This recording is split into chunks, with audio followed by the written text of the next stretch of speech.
We have two more examples for you involving electric forces with three charges, just to refresh your memory a little bit from last week. The first one is example number 5. It says find the net force on sphere C due to A and B. I want to change that a little bit. We want to find the net force on A due to spheres B and C. This one's going to be A, this one's going to be B, and this one's going to be C. So we want to find the net force on this one due to the other two. In order to do that, we have to draw a free body diagram for object A. The force of B on A is going to be repulsive. That's because charge A is positive and charge B is positive. They repel each other. That means A will be pushed away from B. B is over here, so A is going to be pushed to the left, away from that. Now, B will be pushed to the right, away from A, but we don't really care about that because the question says what's the force on A, not what's the force on B. Now, C will also cause a force on A. C is negative while A is positive, therefore they're going to attract each other. A will therefore be pulled towards C. The force of C on A is towards C. Now, C is also pulled towards A, but again, we don't really care about that because the question says what's the force on A, not on C. Now let's get the values of both of those forces. We're going to say FBA is equal to KQA QB over R squared. That's 8.99 times 10 to the 9, the constant that's always the same, times QA, which is 2, don't forget the 10 to the negative 6 coulombs here, times QB, which is 3 times 10 to the negative 6 coulombs. The distance here is 2.0 meters, and of course we can't forget to square that.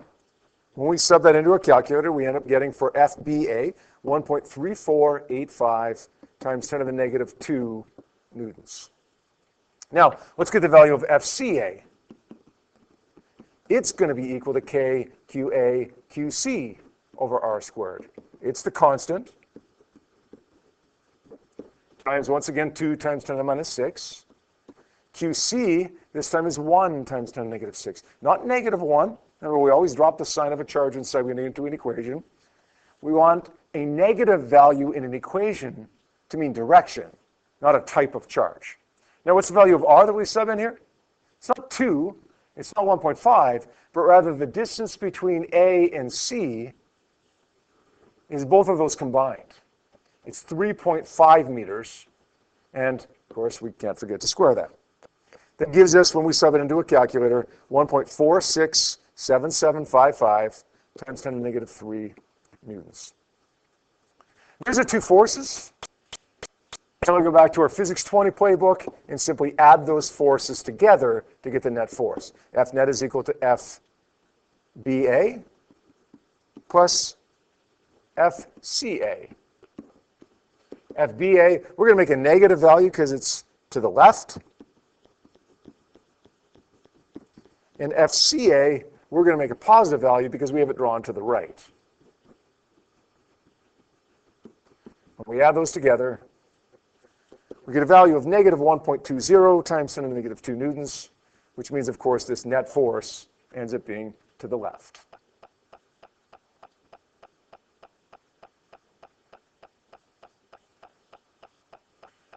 Now, our last example, question number 6, says find the net force on sphere B due to spheres A and C. And once again, we have to draw that free body diagram. There is a force between A and B. Because they're both positive, A pushes B away. B gets pushed from A to the right.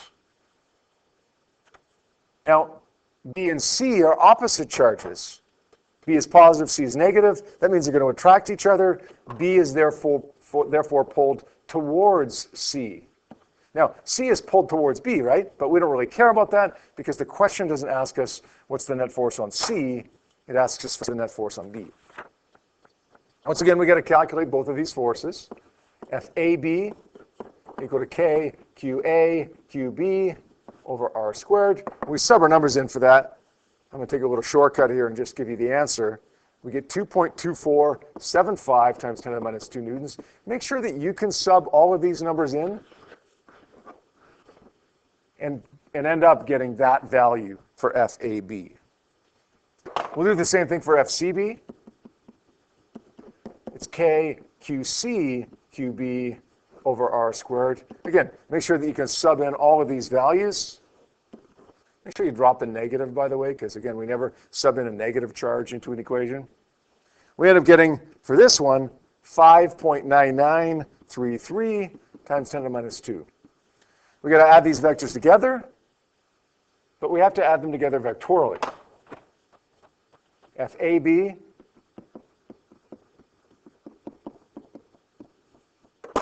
plus FCB.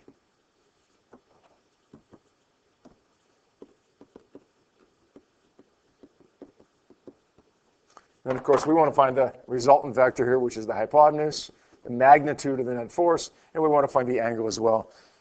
Using the Pythagorean theorem, we find the value of F to be 6.40 times 10 to the negative 2 newtons. Make sure you can get that. And theta, using the inverse tan function, we find to be 69.4 degrees. Again, make sure you can get that one as well. Now I'd like you to take a look at worksheet number 7 in its entirety, please.